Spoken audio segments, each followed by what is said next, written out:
Un silence assez long qui a été rompu. Joseph Kabila a pris la parole ce 23 mai. Et franchement, ces critiques, elles font écho, de manière assez étonnante, aux déclarations de Corneille Nangaa, le coordinateur politique de l'Alliance Fleuve Congo, l'AFC, faites quelques jours plus tôt, le 10 mai. Oui, c'est ça. Aujourd'hui, on va examiner un peu ça.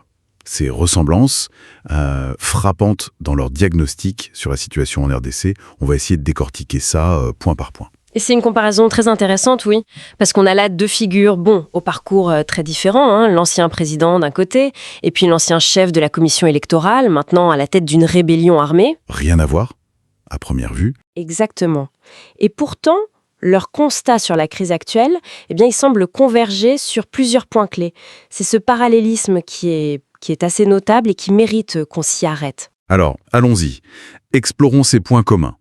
Le premier, si je ne me trompe pas, ça touche directement à la façon dont le pays est dirigé, la gouvernance. Tout à fait, c'est le premier point.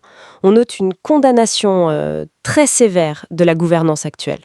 Chez Kabila, il parle de violation intentionnelle de la Constitution, d'une volonté irrésistible de concentrer tout le pouvoir. Il parle même d'exercer un pouvoir sans limite. C'est fort. Et Nangaa, de son côté, n'y va pas par quatre chemins non plus. Il qualifie le régime de, je cite, « bande tribale de voleurs ». Il dénonce aussi une infantilisation des institutions, comme si le contrôle démocratique avait disparu, quoi. D'accord. Des mots très durs des deux côtés, qui dressent un portrait, disons, très critique du pouvoir actuel. Que l'inconscience de ces dirigeants ne permet aucun espoir de redressement. Cette détérioration rapide de la situation générale du pays est principalement due à l'inverse du pouvoir sans limite. Le nouveau dirigeant s'illustre en effet par une série de remises en cause, reniements et violations intentionnelles de la Constitution, avec en toile de fond la volonté irrésistible de concentrer tout le pouvoir entre les mains d'un seul homme au mépris du pacte qui cimentait la cohésion de notre peuple. Le premier acte de remise en question de ce pacte républicain, véritable socle de stabilité et de cohésion nationale, a consisté à violer délibérément la Constitution et les lois pertinentes. Passons au deuxième point, l'économie.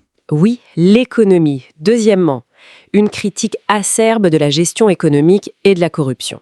Là aussi, les échos sont clairs. Kabila, lui, il déplore le retour de l'inflation, la monnaie qui se déprécie et surtout une dette publique qui a explosé, plus de 10 milliards de dollars. Ah oui, quand même. Et il ajoute à ça une corruption qui atteint selon lui un niveau inédit. Et Nangaa, il abonde dans ce sens. Il cite l'affaire Kazadi, par exemple. Il parle de détournements massifs qui videraient les caisses de l'État au profit de l'entourage présidentiel. Donc un constat économique vraiment sombre. Et partagé par les deux. Et sur la sécurité, est-ce qu'on retrouve les mêmes parallèles ? Absolument. C'est le troisième point de convergence. La détérioration pointée de la sécurité et la gestion des forces armées. Kabila critique la gestion de l'armée. Il parle de formation bâclée, de recrutement ethniquement motivé. Il critique aussi le recours à des mercenaires, des groupes armés, des milices tribales et même des forces étrangères. Pour lui, l'État est en train de perdre le monopole de la violence légitime. C'est une accusation grave. Très grave. Et Nangaa, lui, décrit la situation à Goma avant l'arrivée de la FFC comme une véritable poudrière. Il parle d'une multitude d'acteurs armés sans coordination, mercenaires, Ouazalando, ses groupes d'autodéfense, les FDLR, et il accuse même Kinshasa d'avoir armé des civils, ce qui aurait aggravé les choses. Fascinant de voir cette description d'un État qui lutte pour maintenir l'ordre, reprise dans les deux discours. Dans cette ville, les forces internationales, les Sud-Africains étaient ici, les Tanzaniens étaient là, les Malawites étaient là. Vous aviez plus de 3000 mercenaires européens. On n'en parle pas souvent assez. Plus de 3000 mercenaires européens étaient là. Vous avez en plus les Burundais qui étaient dans les opérations. À côté des FARDC, il y avait bien entendu les FDLR. Et bien sûr, il ne faut pas compter les civils, nos compatriotes à qui on a distribué les armes, comme du pain. Et on les appelle les Ouazalènes. Et il y avait, il faut compter les contingents de la MONUSCO parce qu'ils étaient partis au conflit.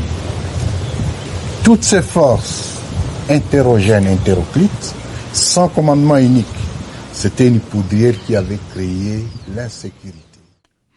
Un autre thème sensible semble aussi faire l'objet d'un constat similaire. Oui, le 4e point, la dénonciation du tribalisme et des divisions. Kabila s'inquiète de ce qu'il appelle l'institutionnalisation du tribalisme. Il parle de l'opposition des communautés, d'un repli identitaire qu'il juge dangereux pour le pays. Et Nanga ? Eh bien, quand Nanga utilise l'expression bande tribale pour parler du pouvoir, il pointe aussi du doigt, d'une certaine manière, une politique qui, selon lui, attise les divisions ethniques qui fracturent la nation. D'accord. Cette crainte d'une fragmentation du pays sur des bases identitaires, elle est donc exprimée des deux côtés. Et il reste un dernier point, je crois, qui concerne plus spécifiquement l'Est du pays. Exactement, c'est le 5e parallèle point, la mise en cause des mesures prises par le gouvernement qui visent l'Est, en particulier Goma et le Kivu. Kabila exprime sa sympathie envers les populations là-bas. Il critique des décisions qui, selon ses mots, asphyxient les gens. Comme quoi, par exemple ? Il parle de la déconnexion du système bancaire, des restrictions de mouvement. Et Nanga, lui, il va encore plus loin. Il accuse carrément Kinshasa d'avoir fermé les banques pour punir la population. Ah oui. Et il présente d'ailleurs les actions de l'AFC, y compris chercher des solutions financières alternatives via la CEDECO, la caisse d'épargne, comme une réponse à ce qu'il perçoit comme un abandon de la part de l'État. Donc, si on résume, malgré tout ce qui sépare Kabila et Nanga, leur histoire, leur méthode, leurs alliances actuelles, on voit quand même une convergence assez spectaculaire dans leur diagnostic. C'est ça. Crise de gouvernance, problèmes économiques graves, insécurité qui monte, divisions ethniques et puis ce sentiment d'abandon dans l'Est. C'est assez saisissant. C'est exactement ça. Et c'est là que réside tout l'intérêt de cette comparaison, je crois. Cette convergence des critiques venant de pôles aussi différents, voire opposés, ça pourrait signifier soit une désillusion très large face à la direction que prend le pays, soit peut-être une sorte de réalignement stratégique des oppositions, qui sait. En tout cas, ce diagnostic commun sur l'ampleur de la crise institutionnelle, sécuritaire, économique, c'est un signal politique fort qu'on ne peut pas ignorer. Oui, ça donne matière à réfléchir, c'est certain. Un silence partagé sur l'agresseur désigné par la communauté internationale. Oui, et ça c'est une omission très significative. Vraiment. Alors que bon, les Nations Unies, beaucoup de pays pointent clairement le Rwanda comme soutien à la FC23, eh bien, ni Kabila dans son discours du 23 mai, ni Nanga dans ses déclarations du 10 mai, ne nomment explicitement le Rwanda comme étant l'agresseur principal dans le conflit à l'Est. Et c'est quand même fou ça. Kabila, il parle de force étrangère, de la nécessité de dialoguer avec les voisins. Bon, Nanga, il mentionne le Rwanda, mais c'est dans le contexte des routes d'exportation des minerais et c'est pour accuser la famille Tshisekedi. Il ne désigne pas Kigali comme l'agresseur dans la guerre actuelle.